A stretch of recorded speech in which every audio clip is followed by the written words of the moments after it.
શ્રી ગુજરાતીમાં આપ સૌનું ખૂબ ખૂબ સ્વાગત છે। વસંત પંચમીએ 32 વર્ષ પછી દુર્લભ સંયોગ વિદ્યારંભ સંસ્કાર કરાશે। જ્ઞાનના દેવી માતા સરસ્વતીની ઉપાસનાનો તહેવાર વસંત પંચમી 14 ફેબ્રુઆરીએ ઉજવવામાં આવશે। સનાતન સંસ્કૃતિમાં માનતા ઘણા પરિવારોમાં આ દિવસથી નાના બાળકોના વિદ્યારંભ સંસ્કાર કરવામાં આવે છે। આ દિવસથી માતા પિતા તેમના બાળકોને સફેદ કે પીળા વસ્ત્રો પહેરાવીને સરસ્વતીની પૂજા કરાવે છે। બાળકોને પાટી પેન, કલમ વગેરે પૂજારીઓ દ્વારા આપવામાં આવે છે। વિદ્યારંભ સંસ્કારની શરૂઆત માતા સરસ્વતી અને ભગવાન ગણપતિની પૂજાથી કરવામાં આવે છે। લખવામાં આવે છે જેને અક્ષત સંસ્કાર કહેવામાં આવે છે। જો તમારા ઘરમાં પણ નાના બાળકો છે અને તેઓ નવા સત્રથી શાળાએ જવાનું શરૂ કરશે તો આ વખતે તેમને પણ વિદ્યારંભ સંસ્કાર કરાવો, જેથી તેમના પર માતા સરસ્વતીના આશીર્વાદ વરસતા રહે। 32 વર્ષ પછી અદ્ભુત સંયોગ। માઘ શુક્લ પક્ષની પંચમી તિથિ 13 ફેબ્રુઆરીએ બપોરે 2:41 વાગ્યાથી શરૂ થશે। આ તારીખ 14 ફેબ્રુઆરીએ બપોરે 12:09 વાગ્યે સમાપ્ત થશે। ઉદ્યા તિથિ અનુસાર પંચમી તિથિ 14 ફેબ્રુઆરીએ આવશે। આ વખતે 32 વર્ષ પછી એક દુર્લભ સંયોગ બન્યો છે। આ દિવસે રવિ અને શુક્લના શુભ યોગની સાથે રેવતી નક્ષત્ર પણ છે। આ શુભ યોગોમાં સરસ્વતીની પૂજા કરવાથી તમને બમણું ફળ મળશે। આ શુભ સંયોગમાં શિક્ષણનો દીક્ષા સમારોહ ખૂબ જ સારો રહેશે। વસંત પંચમી પર 12 અનુષ્ઠાન થશે। માં સરસ્વતી મંદિરમાં વિશેષ પૂજા અને અનુષ્ઠાનની તૈયારીઓ ચાલી રહી છે। સવારે 5 કલાકે માતાને પંચામૃત અને પંચગવ્યથી અભિષેક કરવામાં આવશે। માતા સરસ્વતી સફેદ વસ્ત્રો પહેરશે। સવારે 11 કલાકે મંગળા આરતી, 6 કલાકે શૃંગાર આરતી અને 11 કલાકે શયન આરતી કરવામાં આવશે। આ ઉપરાંત અહીં સનાતન ધર્મના 16 માંથી 12 અનુષ્ઠાન કરવામાં આવશે, જેમાંથી વિધા આરંભ અને અક્ષત આરંભ મુખ્યત્વે કરવામાં આવે છે। વસંત પંચમી પર માતા સરસ્વતીની કૃપા મેળવવા માટે સાધકે આ દિવસે વધુને વધુ મંત્રનો જાપ કરવો જોઈએ। માતાના મંત્રનો જાપ હંમેશા સ્ફટિકની માળાથી કરવો જોઈએ। માતા સરસ્વતીને પીળો રંગ ખૂબ જ પ્રિય છે। આવી રીતે માતાની પૂજામાં પીળા રંગના ફૂલ, પીળી હળદર, પીળી મીઠાઈ, પીળા ફળ વગેરે અર્પણ કરવા જોઈએ। વસંત પંચમીની પૂજા કરવા સાધકે માતાની પૂજા કરતી વખતે પીળા રંગના વસ્ત્રો પહેરવા જોઈએ।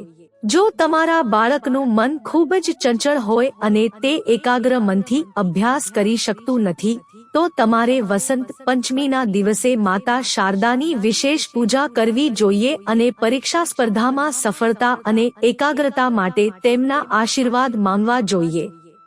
વસંત પંચમીના દિવસે ઘરમાં માતા સરસ્વતીની પૂજા કરવાની સાથે જો શક્ય હોય તો વ્યક્તિએ માતાના કોઈ પણ મંદિરમાં જઈને તેમની પૂજા કરવી જોઈએ। વસંત પંચમીના દિવસે માતા સરસ્વતીની પૂજાની સાથે ઘરમાં રાખવામાં આવેલા અભ્યાસ અને લેખન સંબંધિત વસ્તુઓની પણ વિશેષ પૂજા કરવી જોઈએ। આ દિવસે કોપી બુક, પેન વગેરેની પૂજા કરવી જોઈએ અને પૂજાના બીજા દિવસે તેમને ત્યાંથી હટાવી દેવી જોઈએ। વસંત પંચમી પર શું ન કરવું? હિન્દુ માન્યતા અનુસાર વસંત પંચમીના દિવસે કાળા રંગના કપડાં ન પહેરવા જોઈએ અને ન તો કાળા રંગના આસન પર બેસીને પૂજા કરવી જોઈએ। માતાની પૂજામાં પીળા કે સફેદ વસ્ત્રો અને ફૂલોનો જ ઉપયોગ કરો। વસંત પંચમીના દિવસે વૃક્ષો અને છોડને જરા પણ નુકસાન ન કરવું જોઈએ, કારણ કે આ દિવસથી તેમાંથી નવા અંકુર નીકળવા લાગે છે। વસંત પંચમીના દિવસે પૂજા, જપ, તપ, ભોજન વગેરે સ્નાન કર્યા વિના ન કરવા જોઈએ। વસંત પંચમીના દિવસે તામસિક વસ્તુઓની પૂજા ન કરવી જોઈએ। વસંત પંચમીના દિવસે તમારે તમારા મનમાં કોઈના માટે ખરાબ વિચાર ન લાવવા જોઈએ। જ્યોતિષીય ગણતરી મુજબ આ વખતે રેવતી અશ્વિની નક્ષત્ર અને શુભ યોગ સહિત અનેક દુર્લભ સંયોજનોમાં વસંત પંચમીની ઉજવણી થશે, જેના કારણે કેટલીક રાશિના જાતકોને મોટો ફાયદો થવાનો છે.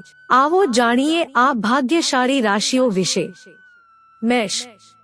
શૈક્ષણિક કાર્યના માર્ગમાં આવતા અવરોધો દૂર થશે. લગ્ન નક્કી થઈ શકે છે. પારિવારિક જીવનમાં આનંદનું વાતાવરણ રહેશે. સખત મહેનતનું પરિણામ મળશે.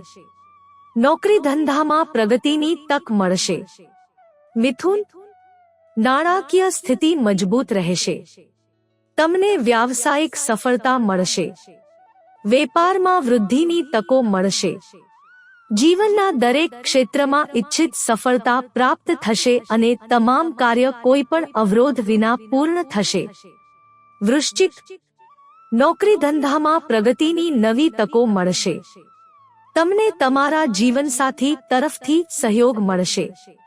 કામમાં આવતા અવરોધો દૂર થશે. નોકરીમાં પ્રમોશન મળી શકે છે. મૂલ્યાંકનની શક્યતાઓ વધશે અથવા તમને નવી નોકરીની ઓફર મળશે. મીન. પૈસા સંબંધિત સમસ્યાઓમાંથી તમને રાહત મળશે. આવકમાં વધારો થવાની સંભાવના રહેશે. ઘરમાં શુભ કાર્યોનું આયોજન થઈ શકે છે. લાંબા સમયથી પેન્ડિંગ પૈસા પરત મળશે. સ્વાસ્થ્યમાં સુધારો થશે. સમય શુભ રહેશે. મિત્રો, જો તમને વિડિયો પસંદ આવ્યો હોય તો લાઈક કરો, શેર કરો અને અમારી ચેનલને સબસ્ક્રાઇબ કરશો જેથી તમને આવા નવા વિડિયોની નોટિફિકેશન મળતી રહે અને તમારો જીવન સુખી અને સરળ બની જશે. વિડિયો જોવા બદલ તમારો ખૂબ ખૂબ આભાર.